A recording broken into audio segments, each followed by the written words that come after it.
Dan sebelum saya masuk dalam firman Tuhan, bahwa sekali lagi selamat buat seluruh kepengurusan tim AFJ Citylink yang hari ini bisa nanti sebentar ada kebaktian kedua. Ya, saya percaya bahwa Tuhan begitu luar biasa dan akan tambah-tambahkan. Dan hari ini menjadi momen juga di mana sebagai pengurus TPW, saya mensupport ada salam dari Pastor Budi sebagai VP Region 13 yang hari ini juga mengutus saya bahwa kita percaya akan ada breakthrough buat AFJ Citylink. Ada amin? Amin. Oke, sekali lagi thank you sekali lagi buat tim kepengurusan. Dan sebelum duduk, yuk sama-sama kita respect dan honor firman Tuhan. Kita buka, mungkin yang buka di Bible boleh Yosua 2 ayat 1 sampai 6. Yuk sama-sama kita sambut dengan berdiri. Saya percaya firman Tuhan yang sebentar kita mendengar. Saya akan bacakan. Yuk saudara sama-sama lihat dan saudara sama-sama dengar. Dan juga saudara masuk dalam hati saudara. Yosua ayat 2 ayat 1 sampai 6 dikatakan bahwa Yosua bin Nun dengan diam-diam melepas dari Sitim 2 orang pengintai. 2 orang pengintai. Dan katanya pergilah, amat-amatilah negeri itu dari kota Yeriko. Maka pergilah mereka dan sampailah mereka ke rumah seorang perempuan sundal yang bernama Rahab. Lalu tidur di situ. Ayat kedua, kemudian diberitahukanlah kepada Yeriko, kepada Raja Yeriko, demikianlah. Tadi malam ada orang datang kemari dari orang Israel untuk menyelidik negeri ini. Maka Raja Yeriko menyuruh kepada Rahab dan mengatakan, bawalah keluar orang yang datang kepadamu itu, yang telah masuk ke dalam rumahmu, sebab mereka datang untuk menyelidik seluruh negeri ini. Tetapi perempuan itu telah membawa dan menyembunyikan kedua orang itu. Berkatalah ia, memang orang-orang itu telah datang kepadaku. Tapi aku tidak tahu dari mana telah datang kepadaku. Tetapi aku tidak tahu dari mana mereka. Dan ketika pintu gerbang hendak ditutup menjelang malam, maka keluarlah orang-orang itu. Aku tidak tahu kemana orang-orang itu pergi. Segeralah kejar mereka. Tentulah kamu dapat menyusul mereka.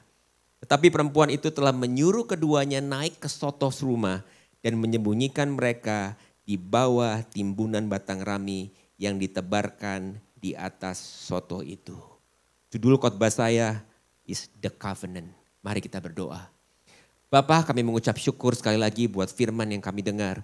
Bahwa firman ini akan menjadi firman yang hidup. Ada sebuah kisah di mana engkau memakai seorang perempuan yang bernama Rahab.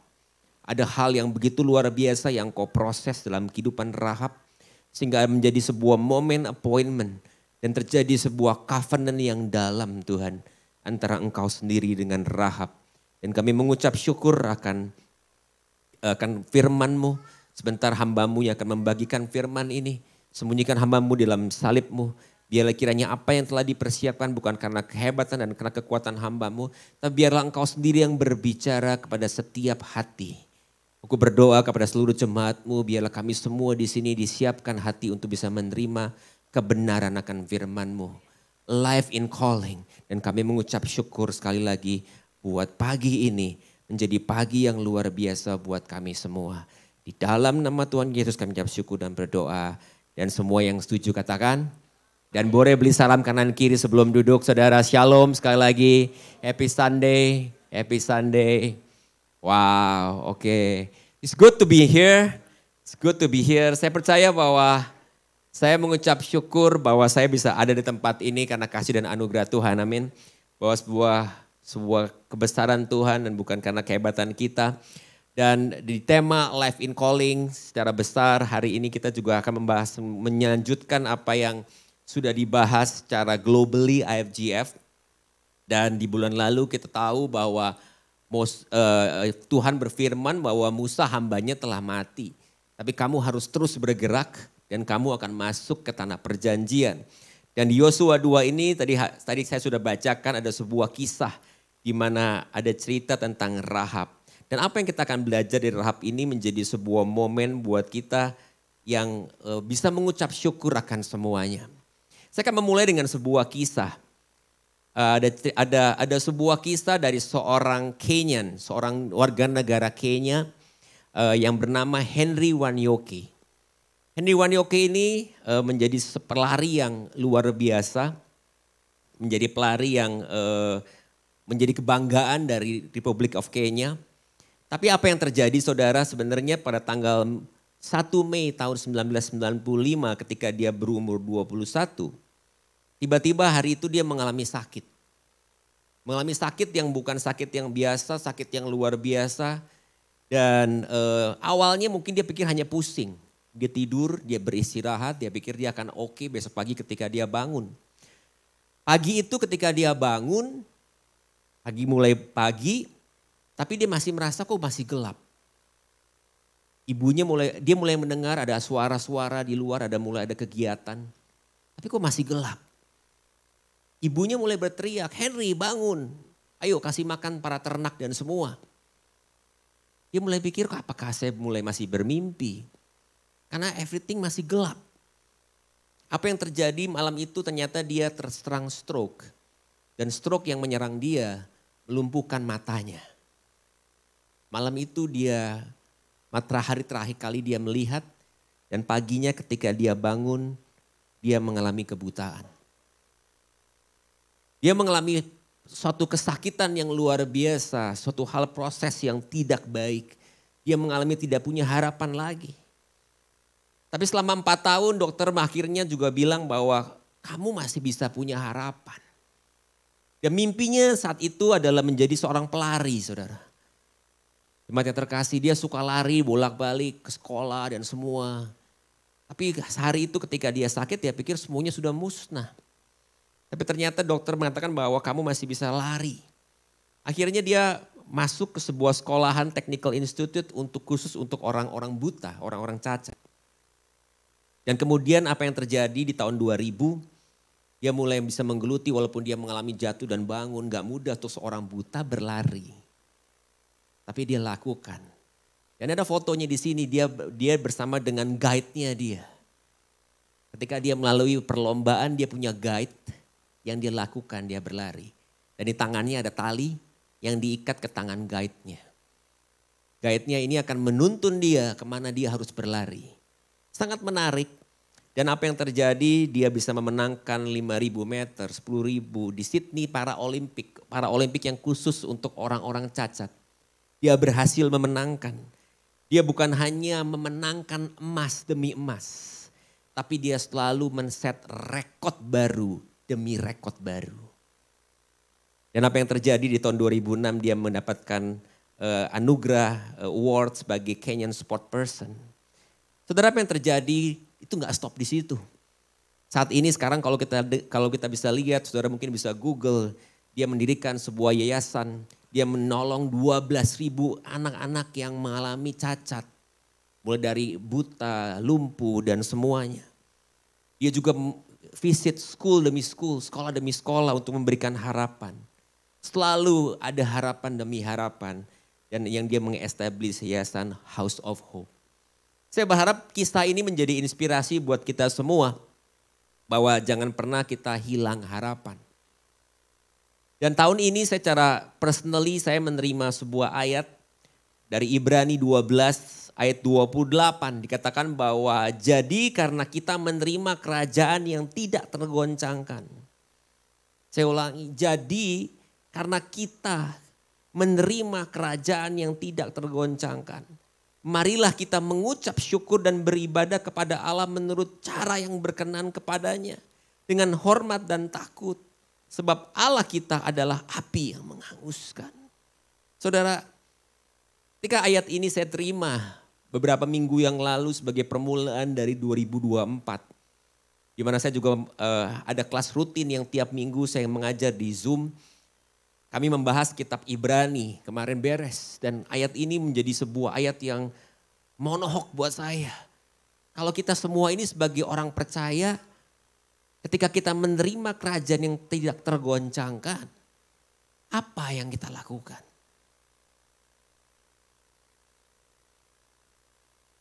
Bicara soal menerima, mungkin semua itu jemaat yang terkasih di sini, saya percaya Pastor Henry sebagai leader tempat ini selalu mengatakan bahwa IFJF memiliki sebuah keunikan yaitu covenant atau ikatan perjanjian. Kita tahu bahwa ikatan perjanjian ini menjadi sebuah momen di mana kita memiliki sebuah intimasi hubungan dengan Tuhan. Nah kalau mungkin bicara soal covenant. Bicara covenant kadang-kadang kita selalu mikirnya oke, saya punya covenant sama Tuhan artinya berarti kita nanti punya berkat. Karena kalau hubungan selalu dikaitkannya dengan begitu. Dan kalau kita lihat bahasa asli dari covenant atau berit, yang artinya adalah sebuah perjanjian, sebuah hal yang simple, yang compact, tapi sebuah agreement antara dua bagian. Nah, bicara tentang agreement ini terjadi pertama kali ketika Tuhan memberikan itu kepada kepada Nabi Nuh. Dan kan kalau kita lihat bahwa seorang ayah, misalnya kalau saya ambil ilustrasi, seorang ayah dan seorang anak ketika mereka punya covenant, punya hubungan, akan ada protection, akan ada perlindungan, cinta kasih. Mungkin ada pemeliharaan, ada makanan, ada pendidikan yang diberikan. Dan itu jauh lebih besar dari hanya berkat. Karena kalau berkat itu seperti ujungnya. Dan saya bisa melihat bahwa sebenarnya Tuhan memberikan proses. Sehingga kalau arti covenant bagi bangsa Israel hari ini adalah setiap orang yang percaya dan menerima dan menghidupi di dalam firman Tuhan, di dalam gospel. Dan ini saya percaya harus menjadi sebuah relationship yang dalam untuk kita semua sebagai jemaat. Bahwa ketika kita agree, kita setuju Tuhan sebagai Tuhan yang bertata di dalam kehidupan kita. Ketika kita menerima sebagai kerajaan yang tidak tergoncangkan. Lalu kemudian apa next step-nya? Gak semua orang bisa menerima saudara. Tuhan memberikan pilihan demi pilihan. Kita lihat dalam Alkitab ada Nuh yang Tuhan pilih. Secara khusus. Hal itu membuat bahtera. Bukan waktu yang sebentar ketika dia membuat bahtera. 70 tahun lebih dia membuat bahtera. Dan saat itu pun mungkin hujan belum pernah turun. Jadi ketika Nuh bilang akan ada banjir, orang ketawa dan orang bingung banjir itu apa. Saya percaya bahwa ada Abraham, ada Musa. Dan Tuhan pilih, Tuhan pilih. Nah relate dengan cerita dari Rahab tadi di Yosua 2. Kita tahu bahwa ada permulaannya ketika bangsa Israel keluar dari tanah Mesir. Ketika bangsa Israel keluar dari tanah Mesir, kita tahu siapa yang dipakai, siapa yang ditunjuk, Musa. Musa ditunjuk oleh Tuhan, kamu memimpin bangsa ini keluar dari tanah Mesir. Dan kalau kita lihat saudara di Bilangan 13, Tuhan berfirman kepada Musa saat itu, suruhlah beberapa orang mengintai tanah Kanaan. Tuhan kita tuh Tuhan yang luar biasa yang pengen memberikan visi. Kamu lihat dulu nih. Hal yang aku janjikan kamu lihat. Kan kalau kita pengen mendapatkan sesuatu kita selalu melihat dulu, review dulu betul. Pengen beli mobil, kita datang ke showroom kita lihat dulu. Mungkin hari ini kita bisa Google dulu, kita lihat dulu feature-nya apa. Kita pengen beli rumah, kita kan kunjungin dulu dari marketing house-nya. Kemudian kita lihat rumah contohnya. Seperti apa rumah itu? Apakah sesuai enggak dengan harapan yang saya keluarkan uangnya dan sebagainya. Saat itu ketika Tuhan berfirman di Bilangan 13. Kamu ambil setiap suku para pemimpinnya dan suruh mereka untuk mengintai. Ada 12 suku kita tahu. Musa mengumpulkan orang-orang itu dan Musa suruh. Kamu pergi, kamu lihat. Dan orang-orang yang dipilih bukan orang-orang sembarangan balik lagi. Pemimpin-pemimpin yang dipilih oleh Musa. Ada perwakilan demi perwakilan. Dan itulah artinya bahwa kenapa kita harus respect kepada setiap perwakilan yang ada. Saudara semua harus respect kepada gembala yang ada. Kepada struktur, kepada para pemimpin leaders yang ada di setiap departemen. Dan saat itu menariknya ketika mereka disuruh dan singkatnya di ayat 27. Mereka menceritakan kembali pengalaman mereka setelah mereka mengintai. Dikatakan bahwa kami sudah masuk ke negeri itu. Kalau kita lihat sepotong cerita ini. Wow, promising. Kami sudah masuk. Kemana kau suruh kami masuk? Ke dalam negeri yang berlimpah-limpah susu, madunya Dan apa yang terjadi? Mereka bawa buah-buahan yang begitu luar biasa yang mereka petik di tanah itu. Wow, ini hasilnya. Anggurnya, buah fiknya dan semuanya mereka bawa. Tapi saudara, yang terjadi ketika mereka bawa pulang itu. Ayat 28. Ada sebuah kata yang mungkin memulai dari ayat 28 ini. Dikatakan hanya bangsa yang diam di negeri itu kuat-kuat. Dan kota-kotanya berkubu-kubu dan sangat besar.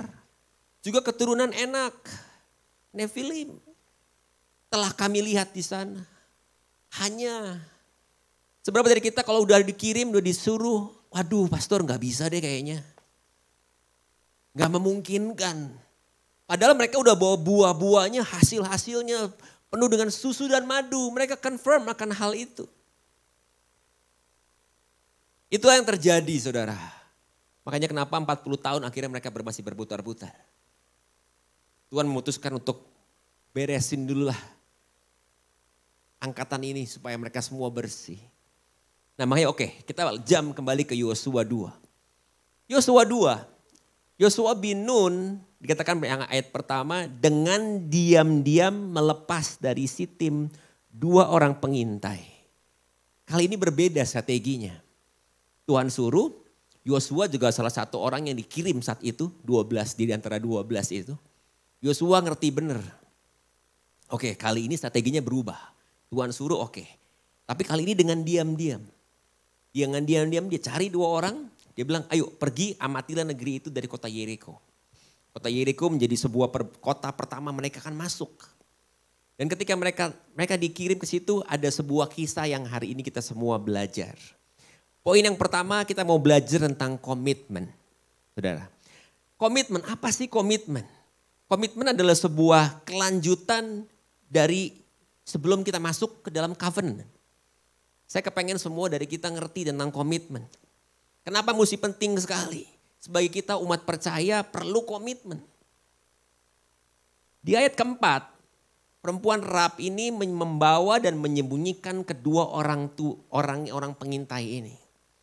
Mereka masuk ke kota Yeriko, mereka kemudian masuk ke rumah perempuan orang ini. Dan kemudian perempuan ini menyembunyikan. Dan mereka tahu, perempuan ini Rahab tahu bahwa orang ini yang datang ini adalah orang Israel. Dan kita akan belajar sama-sama kenapa dia ingin menyembunyikan. Komitmen apa? Kita akan belajar dari Rahab kenapa dia membuat komitmen.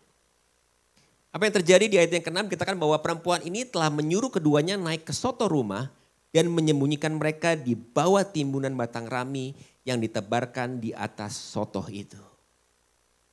Hari itu Rahab membuat komitmen yang baru untuk memutuskan untuk ngumpetin 2 orang ini. Saudara mungkin penasaran, kenapa Rahab tahu? Karena memang kedua orang Israel ini datang pasti gak dicium sama Raja Yeriko. Raja Yeriko pasti akan tahu. Rahab ngerti. Karena kalau kita baca lebih lanjut lagi, ada hal-hal yang terjadi yang Rahab tahu. Dan akhirnya Rahab membuat komitmen ini. Dan ketika Rahab membuat komitmen, Rahab tahu bahwa akan ada masa depan yang di depan. Nah, ini yang sama-sama kita ingin belajar. Jadi oke, sebelum kita lebih lanjut, saya boleh nggak minta beberapa orang pastor untuk ilustrasi? Siapa yang bisa? Ayo, saya nggak kenal tapi please, oke. Perlu 3 orang at least, saya butuh 3.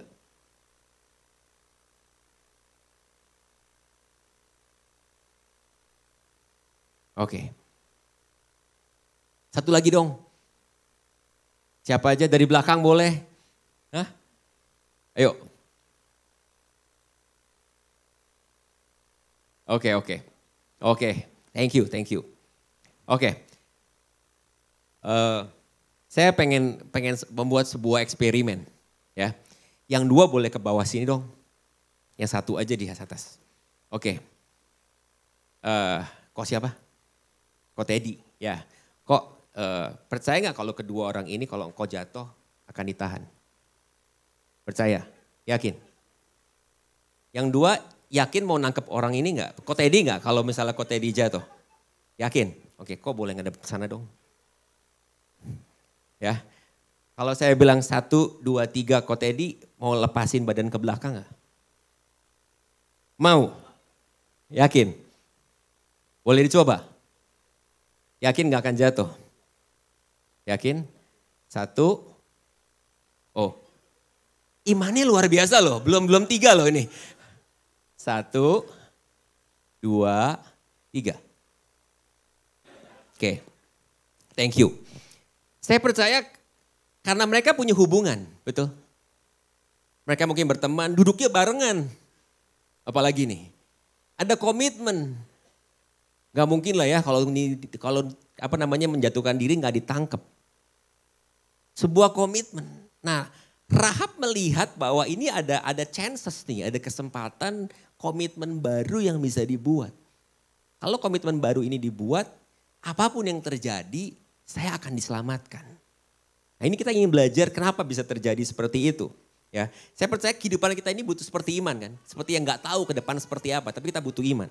Oke, kita lanjut ke ayat 8. Sebelum kedua orang itu tidur, Nekel perempuan itu mendapatkan mereka di atas sotoh. Ya kan? Nah, ayat 9. Dan berkatalah kepada orang-orang itu, aku tahu bahwa Tuhan telah memberikan negeri ini kepada kamu. Dan bahwa kengerian terhadap kamu telah menghinggapi kami. Dan segala penduduk negeri ini gemetar menghadapi kamu. Kalau kita lihat di sini, Rahab bisa bilang bahwa aku tahu bahwa Tuhan telah memberikan negeri ini sama kamu. Jadi lebih baik aku bikin komitmen sama kamu yang akan menduduki negeri ini. Kami sudah dengar bahwa ada hal-hal yang luar biasa yang terjadi. Lebih baik saya bikin komitmen yang baru supaya saya diselamatkan. Saya nggak mau kengerian yang saya dengar itu menghinggapi saya dan terjadi di dalam kehidupan saya. Ada komitmen yang dibuat. Nah, di sini kita mau belajar tentang komitmen ini. Komitmen dari situasi yang sekarang untuk masa depan, setuju? Dan apa yang terjadi kalau untuk bisa komitmen ini kita juga harus confess. Poin yang kedua saya. Kita harus mengakui. Kita lanjutkan ke ayat yang 10. Dikatakan bahwa sebab kami mendengar bahwa Tuhan telah mengeringkan air laut Teberau di depan kamu. Ketika kamu berjalan keluar dari Mesir. Dan apa yang kamu lakukan kepada kedua raja orang Amori yang di seberang sungai Yordan itu. Kepada Sihon dan Og yang telah kamu tumpas. Ayat ke-11. Dan ketika kami mendengar itu tawarlah hati kami. Dan jatuhlah semangat setiap orang menghadapi kamu. Sebab Tuhan Allahmu ialah Allah di langit dan di atas dan di bumi dan di bawah. Saudara, Rahab secara tidak langsung dia memberi confession bahwa Tuhan kamu itu luar biasa. Saya dengar bahwa ketika kamu keluar dari Mesir, laut aja bisa kering. Ada 2 raja yang dikalahkan. Dan ketika kita dengar, orang-orang Yeriko dengar, kita mulai gemetar, kita mulai takut. Ada pengakuan yang diberikan sama Rahab bahwa kamu tuh orang yang luar biasa. Dan ketika kamu datang ke rumah saya kepengen mengakui akan hal itu. Dan kalau kita lanjutkan, inilah yang menarik saudara di ayat ke-12. Maka sekarang bersumpahlah kiranya demi Tuhan bahwa karena aku telah berlaku ramah kepadamu, kamu juga akan berlaku ramah terhadap kaum keluargaku. Dan berikanlah kepadaku suatu tanda yang dapat dipercaya. Bahwa kamu akan membiarkan hidup ayah dan ibuku, saudara-saudaraku yang laki-laki dan yang perempuan, dan semua orang-orang yang mereka, dan bahwa kamu akan menyelamatkan nyawa kami dari maut. Nah, kemudian di sini kita bisa lihat confession dari Rahab memberikan sebuah harapan. Aku nolong kamu nih, aku umpetin kamu, kamu akan dicari oleh Raja Yeriko. Dan aku mengakui bahwa Tuhan kamu Tuhan luar biasa. Sekarang untuk gantinya, boleh nggak kalau aku dan keluarga aku diselamatkan? Boleh nggak? Malah kalau kita lihat di ayat yang ke-12, dia minta sumpah, bersumpahlah. Yuk sama-sama kita naik treaty, make a deal. Supaya kita berdua, seluruh keluarga diselamatkan karena dua orang ini. Saudara dikasihi, saya percaya bahwa kehidupan kita ini penting sekali bagaimana kita melangkah setiap hari. Ketika kita mengalami masalah, kita mengalami tantangan, bagaimana kita bisa melihat dan mensikapinya. Tapi saya sangat percaya bahwa kehidupan kita ada di tangan Tuhan dan Tuhan memiliki detail yang sangat perfect di dalam kehidupan kita. Sehingga kita hanya butuh untuk terus maju dan kita menghidupi panggilan kita dengan iman kita dan selalu memberikan yang terbaik. Ada amin. Saya ingin mengajak seluruh jemaat di Citylink sini supaya untuk kita terus tahu bahwa setiap dari kita punya calling. Saudara ada di tempat ini bukan hanya sebagai jemaat, tapi jemaat yang terpanggil. Dan ketika saudara terpanggil seperti apa pastor? Ya menghidupi kehidupan saudara besok hari Senin kembali ke dalam mungkin marketplace dan semuanya. Tapi saudara menghidupi kehidupan saudara dengan benar-benar tahu bahwa Tuhan berperkara di dalam segala hal. Dan saudara memberikan yang terbaik dan hanya percaya aja Tuhan memberikan yang terbaik. Kalau saudara, saya dengar vision casting dari Pastor Jimmy di awal tahun 2024. Beliau mengatakan sebuah statement, sebuah quote yang mungkin bisa menjadi sebuah pedoman buat kita semua. Kita butuh the presence of the God to entering the day of the God. But don't let be a momentum. Let's own it. Jangan sampai kita cuma masuk ke 2024, wow oke, kita masuk 2024 nih. Tuhan luar biasa. Tapi cuma begitu aja. Hidup pikuk yang luar biasa, kita semangat tapi kita nggak memilikinya. Kita nggak menghidupinya. Saudara yang terkasih, hari ini minggu ke-3 Februari betul? Minggu depan minggu terakhir, berarti kita udah hilang 2 bulan. 2024. Tinggal sisa 10 bulan lagi. Minggu kemarin kita semua memiliki pemimpin yang baru. Dalam pemilihan pemilu. Dan hari ini saya lihat para pemimpin sudah mulai pada merangkul. Kenapa? Karena kita nggak mau hanya sibuk gontok-gontokan. Yuk kita memilikinya, kita menghidupinya, kita membangun bersama. Saya berharap gereja ini pun akan bertumbuh, akan membangun.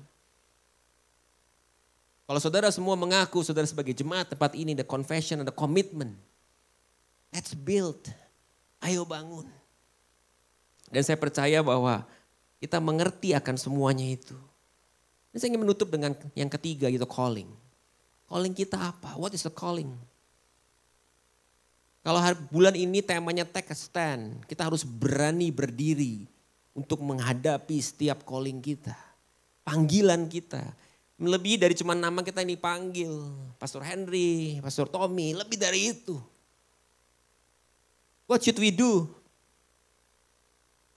Kita lihat bahwa calling yang Rahab tahu yang punya adalah dia harus menyelamatkan 2 orang ini. Karena memang bangsa Israel akan masuk ke tanah perjanjian. Bisa nggak pilihnya nggak Rahab orang lain? Bisa saudara.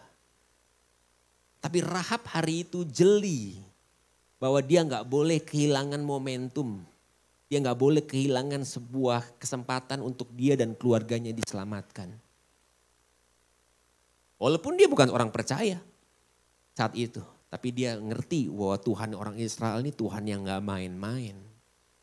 Aku lebih baik ikut sama Tuhan ini. Dan kalau kita lihat lebih lanjut lagi nanti kita lihat. Calling daripada Rahab ini membawa hal yang berdampak dan luar biasa. Dan kalau kita lihat calling ini kita loncat ke Yosua 6 ayat 25. Demikianlah Rahab perempuan sundal itu dan keluarganya serta semua orang yang bersama-sama dengan dia dibiarkan hidup oleh Yosua. Ada pengecualian yang terjadi saudara. Ada keselamatan yang diberikan oleh Rahab melalui Yosua dan kepada keluarganya. Maka diamlah perempuan itu di tengah-tengah orang Israel sampai sekarang. Karena ia telah menyembunyikan orang suruhan yang disuruh Yosua mengintai Yeriko. Saudara, kalau dari kisah ini sebenarnya kita bisa melihat Tuhan memperhitungkan setiap hal yang kita lakukan. Tuhan tahu. Tinggal poinnya mau apa enggak. Kita sensitif, cukup sensitif enggak untuk bisa ngelihat Tuhan lagi punya rencana untuk kita. Dan you grab it. You ambil. Make a commitment. Kita confess bahwa oh Tuhan, aku kepengen Engkau lebih lagi berperkara lagi. Komitmen semua udah bikin komitmen, saya percaya Pastor Henry. Kenapa? Karena kita semua berkumpul di tempat ini. Makanya kenapa saya taruh poin pertama komitmen. Tapi jangan sampai cuma punya komitmen, tapi kita nggak pernah confess dengan sesungguhnya. Kenapa saya bisa begitu? Banyak dari orang percaya, orang Kristen ternyata hari Minggu ke gereja, Senin, Selasa, Rabu, Kamis, dia lupa. Hari Sabtu dia ingat lagi, oke saya ke gereja lagi. Dia tidak menghidupi kehidupannya sebagai seharusnya orang Kristen. Di sini kita bisa melihat panggilan yang sesungguhnya menyelamatkan Rahab dan seluruh keluarganya. Bisa nggak kita tahu bahwa panggilan kita akan bisa menyelamatkan kita dan seluruh keluarga kita. Lebih dari hanya cuman berkat, berkat, dan berkat yang kita dapetin di dalam kehidupan kita sehari-hari. Jadi balik lagi saudara, kalau saya relate dengan ayat yang tadi saya bilang saya dapatin. Jadi karena kita menerima kerajaan yang tidak tergoncangkan. Yuk marilah kita mengucap syukur. Seberapa dari kita lebih mengucap syukur dibanding kita minta. Kadang-kadang kalau kita berdoa pagi-pagi, Tuhan aku minta ini Tuhan. Tuhan aku minta berkat-Mu mengalir dalam kehidupanku. Atau mungkin juga Tuhan aku minta sehat. Salah enggak? Enggak salah. Tapi mungkin lebih baik kalau kita mengucap syukur dengan apa yang telah kita terima. Tuhan aku mengucap syukur bahwa kasih anugerah-Mu begitu luar biasa di dalam kehidupanku. Saya boleh minta tim musik bisa maju ke depan. Saya mengucap syukur bahwa ada berkat-berkat yang terus dialirkan di dalam kehidupan kita yang tidak pernah berhenti. Kalau kita bisa mengucap syukur kemudian juga dan beribadah kepada Allah menurut cara yang berkenan kepadanya. Berarti memang ada cara-cara mungkin yang gak berkenan. Maksudnya apa pastor? Ya mungkin tadi saya bilang kita hari Minggu kita datang ke sini beribadah.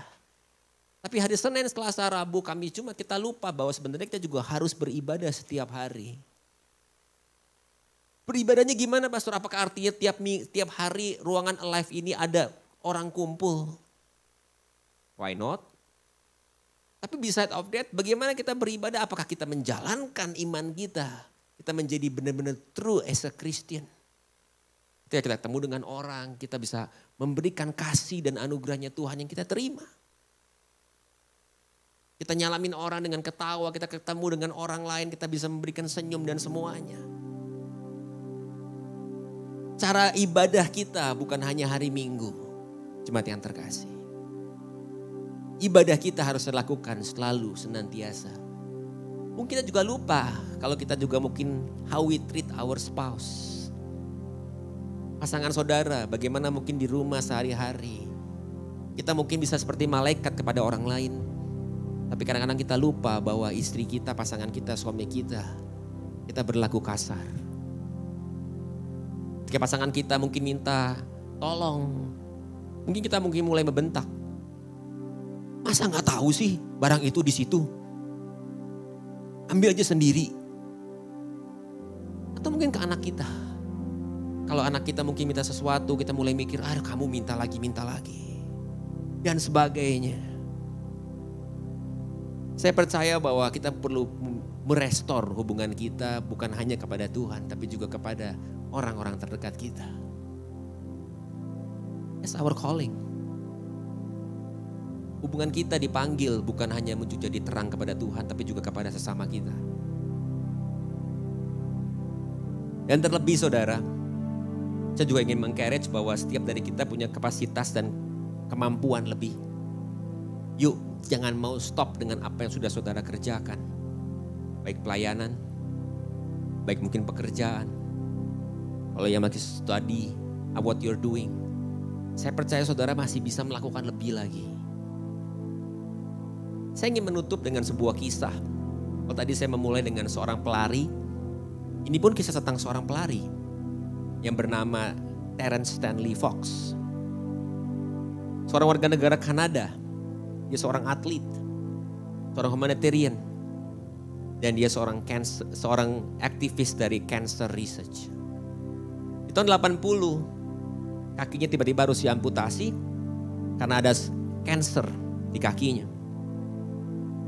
Tapi apa yang sudah terjadi ketika kakinya harus diamputasi tidak membuat dia stop untuk menjadi seorang yang berdampak. Dengan handicap, dengan kaki palsunya, apa yang dia lakukan? Dia pernah berlari dari east to west cross Canada. Ketika dia berlari, tujuan dari dia berlari adalah satu.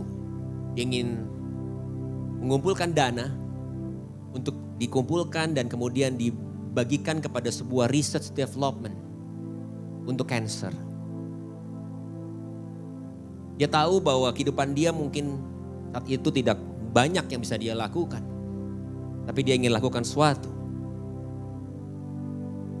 Dia mulai berlari 143 hari dia berlari, 5.373 meter dia berlari kurang lebih. Walaupun akhirnya dia tidak bisa menyelesaikannya. Dan kemudian dia harus meninggal karena fisiknya. Tapi apa yang terjadi saudara? Movementnya menggerakkan dunia. Movementnya membawa impact. Ketika covenantnya terjadi, dia tahu bahwa ada calling buat dia, ada komitmen. Ada satu confession yang dia tahu bahwa mungkin dia sakit tapi dia tahu dia bisa breakthrough. Sehingga akhirnya membawa sebuah what legacy, ada legacy yang terjadi. Dan hari ini kita bisa tahu bahwa ada annually, setiap tahun ada Terry Fox Run yang diambil dari namanya. Dan tiap tahun dia mulai ada. Dan gerakan ini mulai terjadi, jutaan orang mulai ikut dari 60 negara. Dan hari ini dari Cancer Research sudah terkumpul begitu banyak, 850 juta Kanada sudah terkumpul atas namanya per tahun 2022. Small things yang di start bisa membawa impact yang besar. Jadi pelari yang pertama ketika mungkin dia nggak bisa ngapa-ngapain, dia ngerti bahwa dia bisa lakukan sesuatu, dia ambil, akhirnya dia mulai belajar, dia berlari bersama guide-nya. Sama seperti kita dengan Tuhan, kita gak bisa ngapa-ngapain, kita butuh guide. Dan saya percaya juga dari Terry Fox ini juga kita mengerti bahwa kita bisa mulai dari satu hal yang kecil. Dan quote daripada Terry Fox yang mungkin sama-sama saudara mungkin bisa bawa pulang untuk saudara cermati. Yang pertama dia katakan bahwa I want to set an example that will never be forgotten. Saya kepengen membuat sebuah contoh supaya tidak dilupakan. Tapi yang kedua, dia berlanjut berkata bahwa even if I don't finish, we need others to continue. And it's got to keep going. Keep going. Keep going. Walaupun gak bisa selesai, tapi Terry percaya bahwa akan ada orang yang melanjutkan. Ada legacy yang dilanjutkan oleh orang lain. Saya percaya bahwa kehidupan kita bisa menjadi sebuah example. Menjadi sebuah permulaan untuk orang lain melanjutkan. Akan ada kelanjutan yang dilanjutkan. Musa membawa keluar bangsa Israel. Tapi ada kelanjutannya Yosua. Ketika hambanya sudah mati saat itu. Bangsa Israel tidak pernah ditelantarkan oleh Tuhan. Ada Yosua sebagai penerus yang akan membawa keluar. Yang penting kita ngerti panggilan kita ngerti calling kita. Strateginya yang ngatur siapa? Berdua sama Tuhan kita punya hubungan. Tuhan aku harus bagaimana nih? Yosua mulai ngerti, Oke, kirimnya 2 orang aja kali ini, gak usah terlalu banyak. 2 orang cukup. 2 orang bisa membuktikan aman, kita masuk. Dan kemudian ketika dia masuk ada deal dengan Rahab, kita bisa ngelihat. Rahab seorang yang gak kenal Tuhan. Tapi melalui Rahab ada rencana Tuhan yang akan digenapi. Dan ketika Rahab involve masuk, Rahab diselamatkan bersama dengan seluruh keluarganya. Saudara datang tempat ini, saya percaya saudara semua akan masuk ke dalam rencananya Tuhan, benar? Ada amin? Sudah ada komitmen. Tapi saya percaya yuk, jangan hanya komitmen, yuk do confession. Setiap hari kita akan bawa Tuhan luar biasa, Tuhan memberkati aku. Jangan komplain bahwa gak bisa, gak mungkin. Selalu katakan bahwa yes, this is much better. Bayangin kalau kita gak punya Tuhan. Bayangin kalau kita berjalan sendiri. Mungkin lebih parah lagi dan sebagainya. Kita punya Tuhan yang hidup yang selalu menggandeng kita. Take a stand saudara. Untuk mengatakan bahwa Tuhan kita Tuhan yang luar biasa. Confess dari mulut kita. Dan kita akhirnya mulai menghidupi calling kita. Calling kita hidupi. Kita membawa berkat mulai dari anak-anak kita, pasangan kita, orang-orang sekitar kita, kepada gereja dan semuanya. Thank you Jesus. Yuk buka hati, sama-sama saya minta worship leader. Mungkin sama-sama kita memuji Tuhan. Thank you Jesus.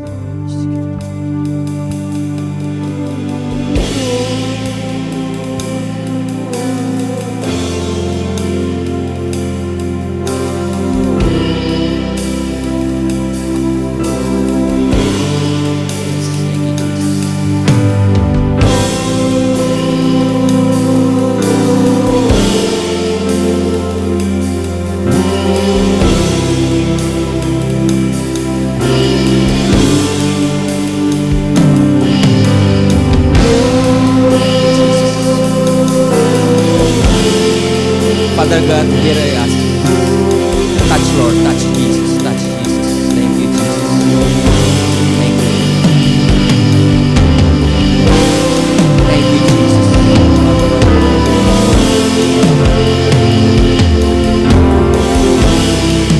Oh pakai kehidupan kami lebih lagi Tuhan. Pakai kehidupan kami lebih lagi. Thank you Jesus.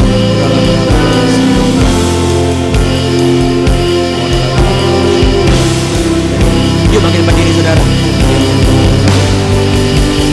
Selamanya ku biarlah kami terus bernyanyi dalam kehidupan kami menjadi saksi. Aku berdoa saat itu seluruh jemaat. Biarlah hanya Tuhan mau pakai setiap jemaat menghidupi kehidupan mereka. Dalam nama Tuhan Yesus. Kehidupan mereka akan tidak pernah sia-sia. Kehidupan mereka akan terus masuk dalam rencana Tuhan. Dan hanya bagimu saja bagimu selamanya ku bernyanyi. Kaulah Allahku, kau pegang hidupku. Segalanya akan ku beri hanya bagimu. Hanya bagimu selamanya ku bernyanyi. Kaulah Allahku, kau pegang hidupku. Segalanya akan ku beri hanya bagimu. Hanya yuk take this moment untuk kita refresh the relationship with God. Saya percaya setiap jemaat tempat ini sudah punya covenant sama Tuhan melalui IFGF Citylink. Dan saya percaya biarlah kiranya IFGF Citylink menjadi rumah buat kita semua. Tapi bukan hanya komitmen itu saja. Yuk kita sama-sama from our heart kita confess bahwa biar Tuhan yang bertahta di dalam kehidupan kita. Dan kemudian kita menghidupi calling kita. Take this moment untuk restore. Yuk sama-sama kita restore relationship kita sama Tuhan. Dan saya percaya di momen hari ini sebentar akan ada kebaktian kedua. Ruangan ini akan menjadi penusun. Kalau kita menghidupi calling kita.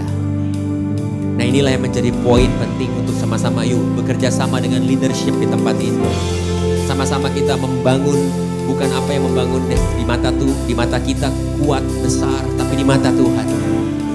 Thank you Jesus. Let's open your heart. Mungkin Pastor Henry juga mungkin bisa berdoa. Thank you Jesus. Thank you Jesus.